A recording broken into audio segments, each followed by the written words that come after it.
Thinking about buying a car in Panama?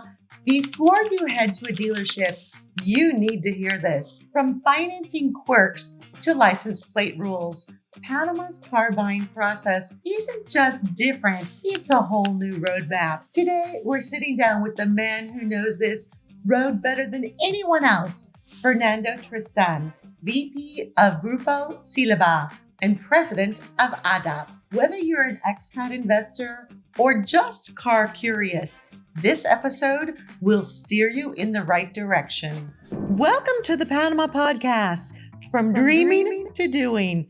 I'm your host, Melissa Darnay. If you want insider tips on living, investing, and having a blast in Panama, go to choosepanama.com and snag your free copy of Panama Uncorked. Today on the Real Expats of Panama, we're diving into Panama's auto industry with a true insider. Joining me are my pithy co-hosts, Stacy Jenks, a vacation property management expert, and Amanda Gleason, a turnkey decorator.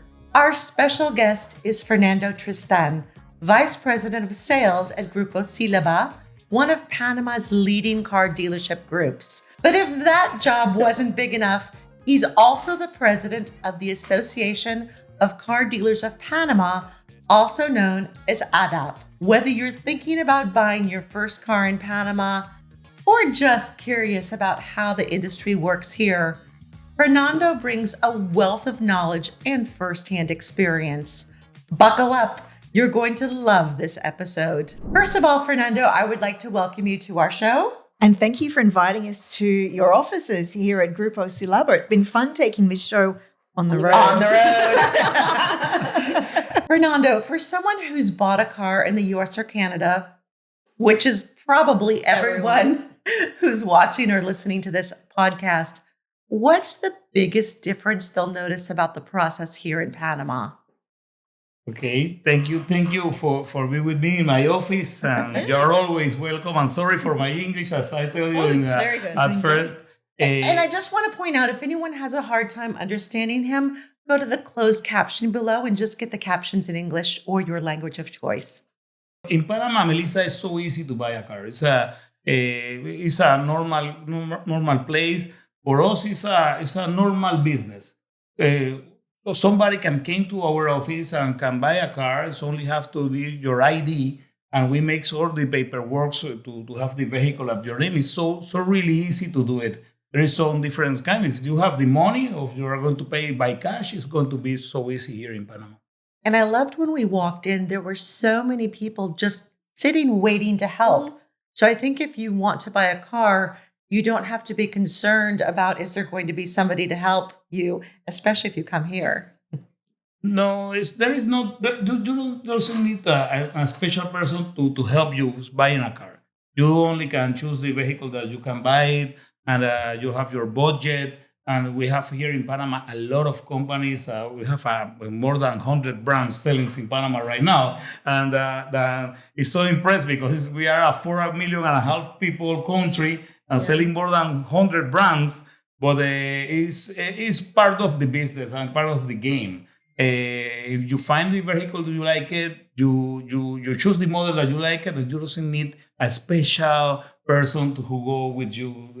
In our branches, we have people who speak English. Oh, perfect. And yes, in Panama it's so common to find people who speak in English. Exactly. Now, I have a question. Yes. Because you have so many different cars, but what if someone is super picky and they want this car, but they want something special, like custom interior, something? Sí.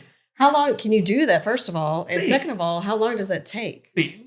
Honestly, we can make everything that the customer wanted, but it's so important to understand that in Panama, we doesn't make cars. Mm-hmm. We work with the biggest factories Right. in all around the world, coming from Europe, from US, from China, Korean, and other places that you never imagine, like Thailand or India or any place. I've seen cars here I've never seen in the exactly. US. Yes, it's common, and but it's not we can make a special orders.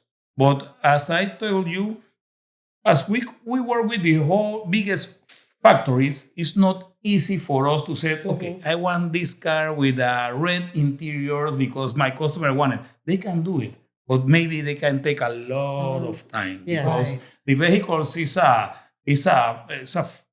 product to make it for mass. No, it's not easy to make a special vehicle for a special customer, but definitively we can do it. Okay. But so if you want to be picky, you've got to wait. Yes. And you need to pay for it.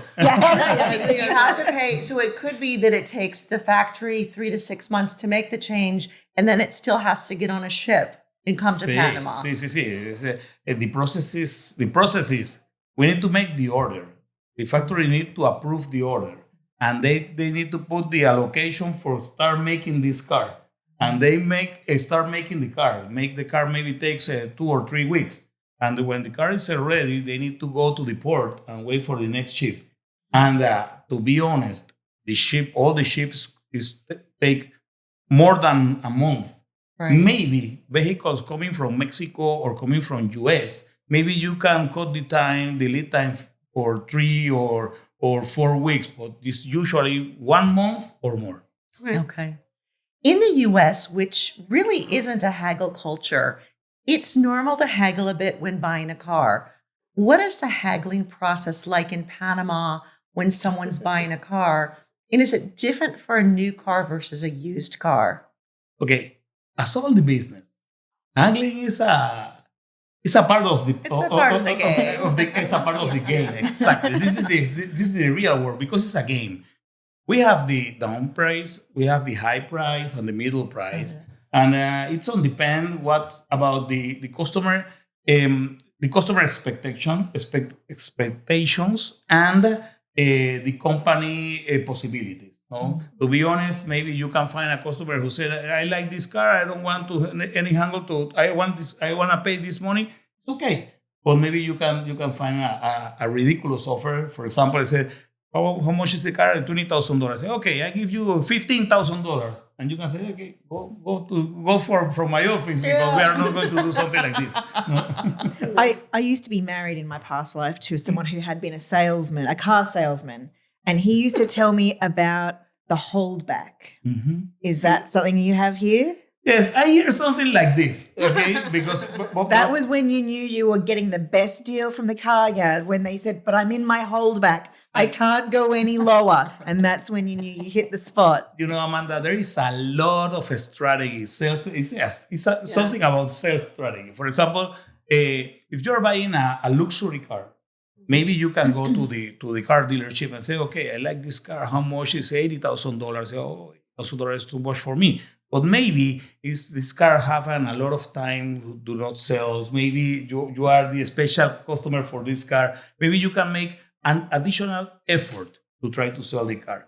But to be honest, this kind of offer that you receive, the price is for today, it's only for today, and you need to sign it that today. Mm-hmm. It's not really true because you can go tomorrow and say, this car is still in stock. Today deal. No? So if someone really wants to get a good deal, they just need to take this. It's a car that's available now. You can't be the picky customer. And that's how you get a good deal. You know, Amanda, in my opinion, it's not a matter about deal. It's a matter about who are selling the car, and which company you are selling. What is your distributor? Because when you buy a car, maybe you can get a very good deal, but not good. I don't know how can I say warranty or respaldo in Spanish. I don't know what's the word. Warranty and after sales support. And after sales support, because when you buy a car, you are buying a product. Imagine that you go to Gorgona and your car broken in the street. Yeah. And that has happened. More than once. But you need to take your phone and say, okay, Grupo Sílaba, I have a problem with the car. We are going to fix it up. So you do that as a service? We make everything to the Amazing. customer. We make everything to the customer. And service is really important, especially for expats who are coming here, because so many things are different. So the service, that's an important aspect. Now, speaking of expats, can they finance a car or does it have to be all cash transactions? See, regular for foreign people is by cash is the first method. Well, cash to is do it. preferred always. Exactly. Yes. Cash is But- king. I love the But- question. Can you finance? Yes, we'll take your Yes, cash. yes. But in Panama is so different than US. For example, as I know, maybe I'm not correct, but as I know, in US the finance are coming directly for the dealers. That's correct. And Yes. sometimes you have a dealer that his business is finance cars, not That's selling right. cars. That's no? it. Yes. And in Panama is so really different. Any dealer in Panama finance directly the cars. And why is it? Because we have a lot of bank here in Panama. Uh-huh. And we have a very strong finance area, and we cannot compete with the banks. Right. And it should never be good if a car dealer try to finance the cars. At the end of the day, we are selling the cars by cash because the bank give us sense. all the money. But Okay. as your question is so, in my opinion, it's not easy for a foreign people try to come to the bank and say, okay, I want to finance a car. Maybe if you have a time deposit in the bank and the bank said, okay, the bank deposit is the guarantee for my loan or something like this. There is some things to do, but it's not normal to go to the car dealer and say, okay, I want to buy a car, but I don't have money. Okay. You're going to have a very good problem. So bring your cash. Bring your cash. Exacto. Let's switch gears. Let's talk about insurance. So in the United States, when you buy a new car, the dealer will provide insurance for a certain number of days. So that allows you to come in today, buy a car, and it's insured for a week. Mhm. How does that work in Panama for the insurance? See, Melissa, in Panama is more easy than this. In Panama, not all the car dealers have a insurance company in his installations or in his office. In our Grupo Sílaba cases, we are our owner or our broker, and Okay. we make all the process. But the process is really, really easy. When you buy a car, it's not you need to put an insurance, full insurance. It's not you cannot drive a car with no insurance. And when you buy a car here, you can get the quote and the insurance policy at the same time. Oh. And the price, as I told you makes it before, it's so easy. No, it's really easy. You buy the car, and we can give you insurance policy at the same moment, including How easy is everything. that? Yes, I easy. love that. It's so easy. It's more easy in a company that's Grupo Sílaba, but in Panama it's so easy because the insurance company only they need the documents for the cars, and they made everything. Okay. That sounds so much easier. That I had to get insurance on a car that I bought, but then I had to do the title transfer before I could get the insurance. It was a week. It ended up being 1 week before I could actually drive my car on the road. So your process sounds so much easier. Yeah. I mean, okay, in a company as a Grupo Sílaba, I know very well that this is not an interview for Grupo Sílaba, but as a company as Grupo Sílaba, we can make all the process in just 1 day. Wow. And I think that's important. You know, we talk about all the time on this podcast, I'm a real estate broker, and the real estate broker you use matters. It also matters which company you use when you buy a car, because the warranty is going to be important. So if you want after car service, it is going to make a difference which company you use. If you look at the top, you know, you're the head. You're not only the general manager of Grupo Sílaba, but you're also the head of this big Panama Car Association group. So you have your pulse on what's going on in the industry. If you look at the big 5 or 6 or 7 car dealership companies, are they being as authentic and as transparent as Grupo Sílaba, or is this something that's unique to you? So for new cars and for traditional brands as Japanese, Koreans, Europe's and Americans cars brands, it's okay. I think that it's okay because we are companies that have a lot of time in the industry, focus in car business. We have workshops and we have spare part departments and a lot of things. But actually, at this moment, it's so easy for someone to go to China to get some brands and to put the brands here in a gas station and start selling the cars. And the cars is looking very good. And they have a smell good and looks very fashion as a vehicle.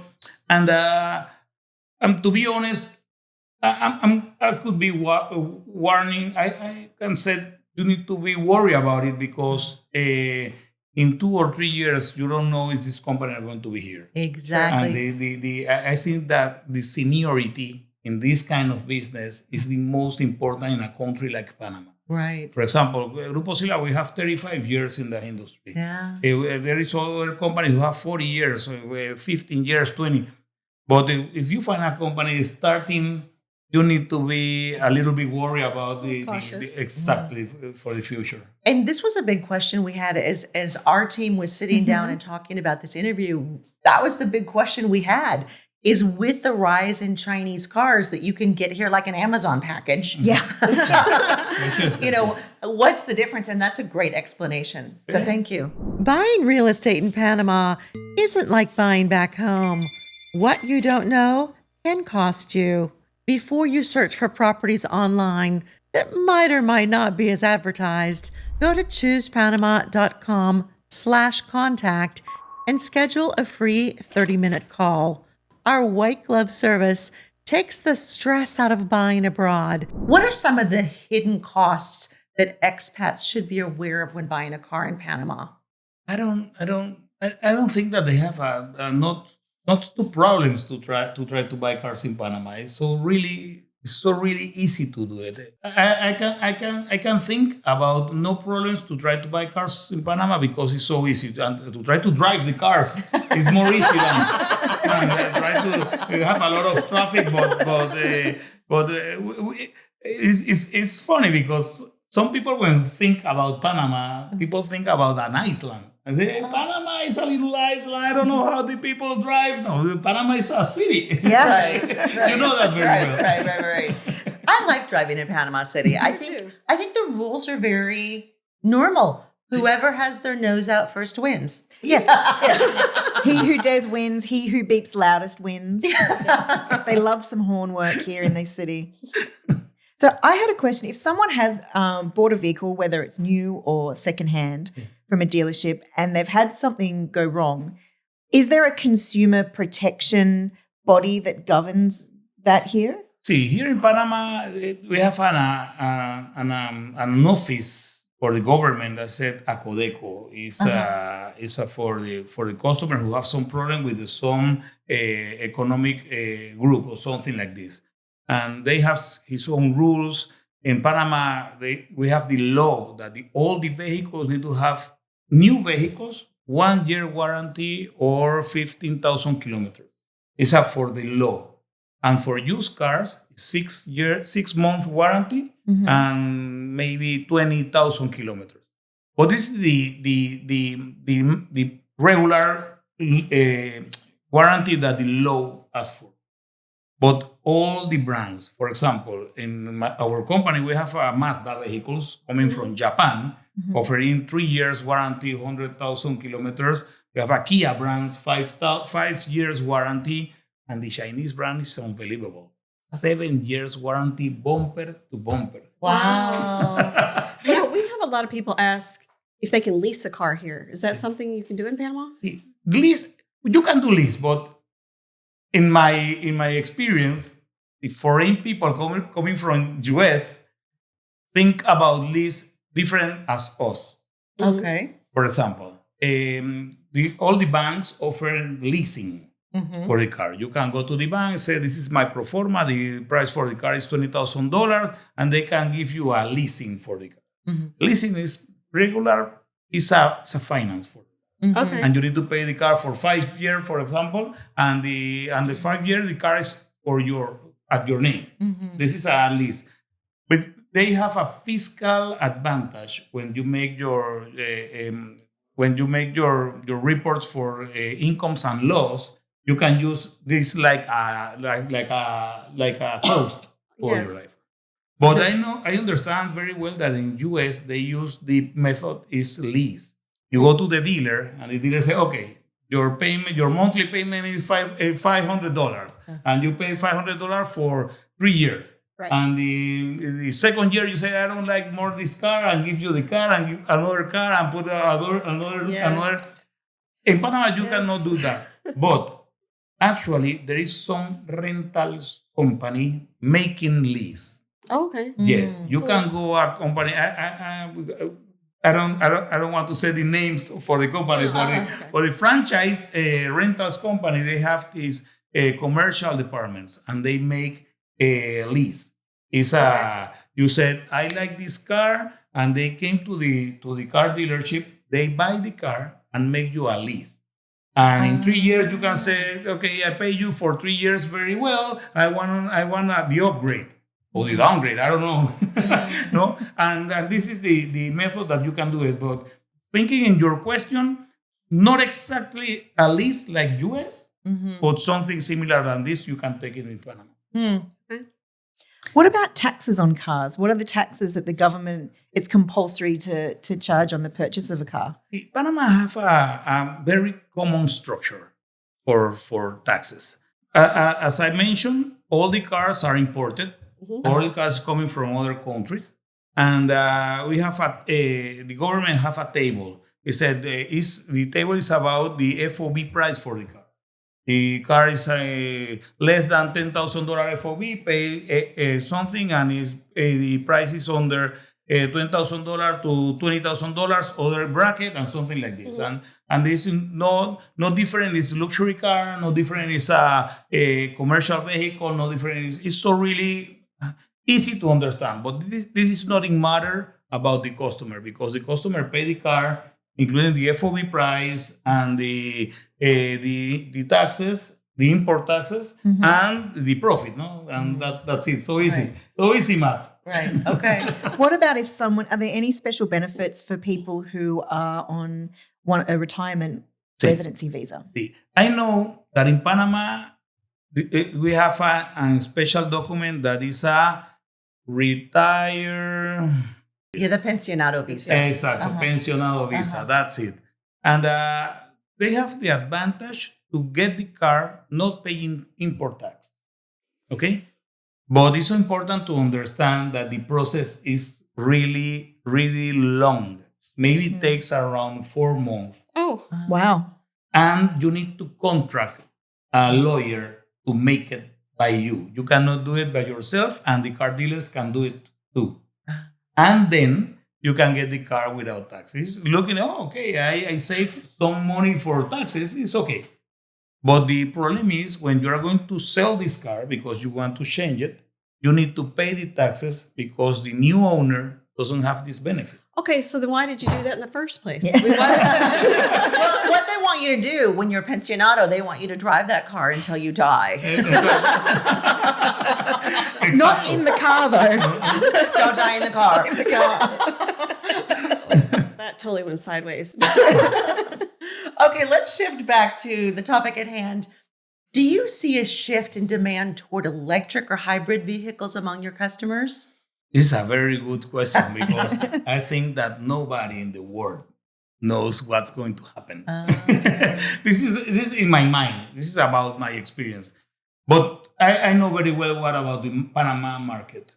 It's really hard. Actually, there is only the 5% for the whole total new car sales are electric, hybrid, or plug-in hybrid.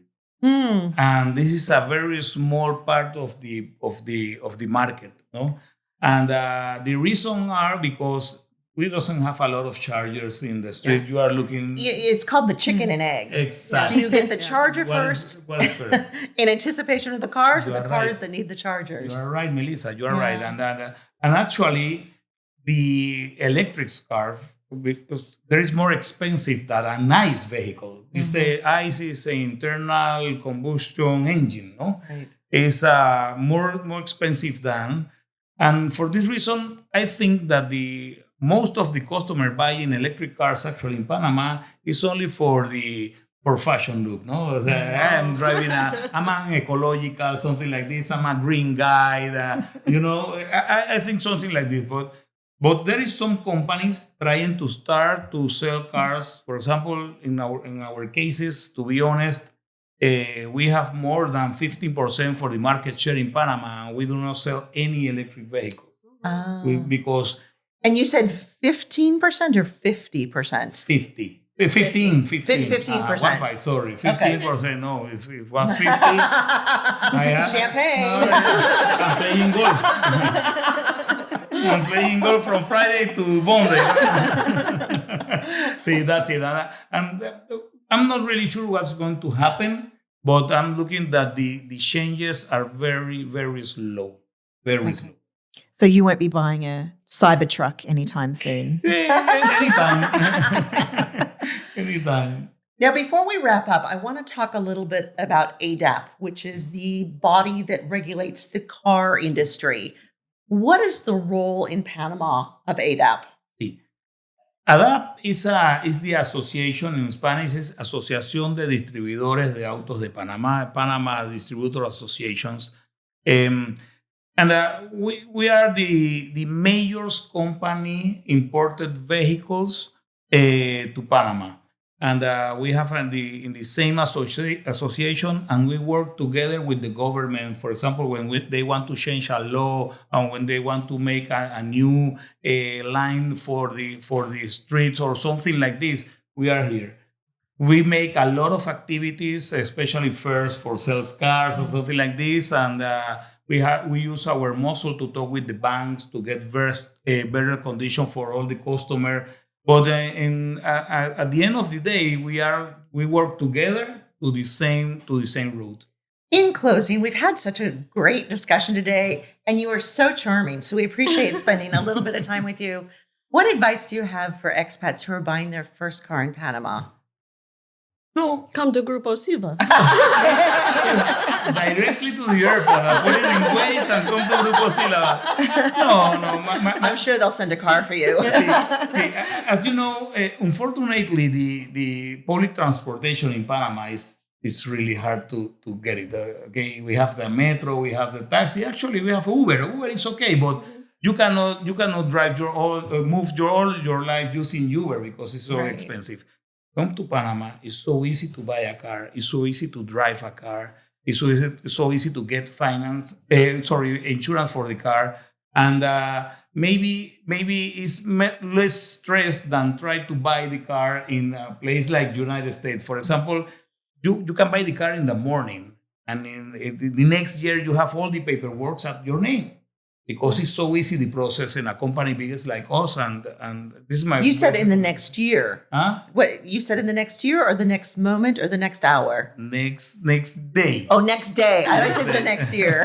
So you can buy it one in the morning and the next day you have everything. Exactly. Okay, wonderful. And if someone wants to come test drive a car, how many locations do you have? Okay, actually we have 8 locations. 8 locations in the whole country. We have here in Panama, in Costa Verde. I don't know, you know where is Costa Verde? Toward Coronado. Exactly. And in Chitre, in Azuero, and in Chiriquí.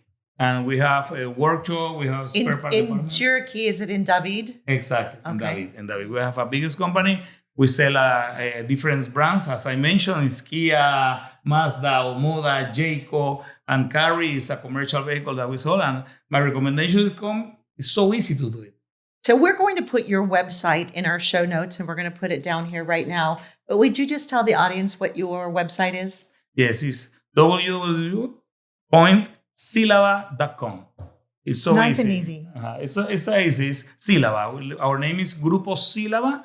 And here you can see everything that you need. You make some question about maintenance or the price of the vehicle or get a quote. And you're going to receive a sales guide call.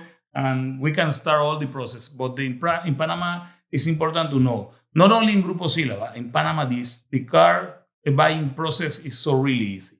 Wonderful. Good to know. Mm-hmm. If this episode about buying a car in Panama got your engine running, don't forget to give us a like, and don't forget to subscribe so you don't stall on getting all the latest information about moving and living in Panama. Whether you're cruising the Cinta Costera or heading out to the beaches, the right car can make your Panama adventure smoother. A big thank you to Fernando Tristán for sharing his insights and, of course, his great personality. Until next time, drive safe and live bold. Cheers! See you in Panama!